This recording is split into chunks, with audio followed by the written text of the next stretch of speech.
నీ చంద్రబాబు నేను ఒకటి అడుగుతున్నా, ఇదిగో నీ మోసం, ఎన్నికల వేళ నువ్వు చెప్పినావు ఇది చేస్తాను అని, ఇదిగో నీ సూపర్ 6, దీనికి కావాల్సిన బడ్జెట్ ఇది 74,000 కోట్లు. నువ్వు చేసినది మోసం కాదా? నువ్వు చెప్పినది అబద్ధం కాదా?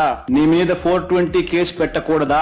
ఆర్గనైజ్డ్ క్రైమ్ ఇది కాదా అని నేను ట్వీట్ పెడతా ఉన్నాను. నా ఎమ్మెల్యేలు, కంటెస్ట్ చేసిన ఎమ్మెల్యేలు అందరూ ట్వీట్ పెడతా ఉన్నారు, పెట్టబోతున్నారు. మా పార్టీకి సంబంధించిన అందరూ కూడా ట్వీట్ పెట్టి నీ మీద ఎందుకు 420 కేసు పెట్టకూడదు, నువ్వు చేసినది మోసం కాదా అని వైఎస్ఆర్సీపీకి సంబంధించిన ప్రతి కార్యకర్తకు పిలుపునిస్తా ఉన్నాను. ఈ రెండు కూడా ఇదే మాదిరిగానే పెడుతూ ట్వీట్ చేయండి. ఇన్స్టాగ్రామ్, ఫేస్బుక్, వాట్సాప్, యూట్యూబ్ అన్నిట్లోనే పెట్టండి.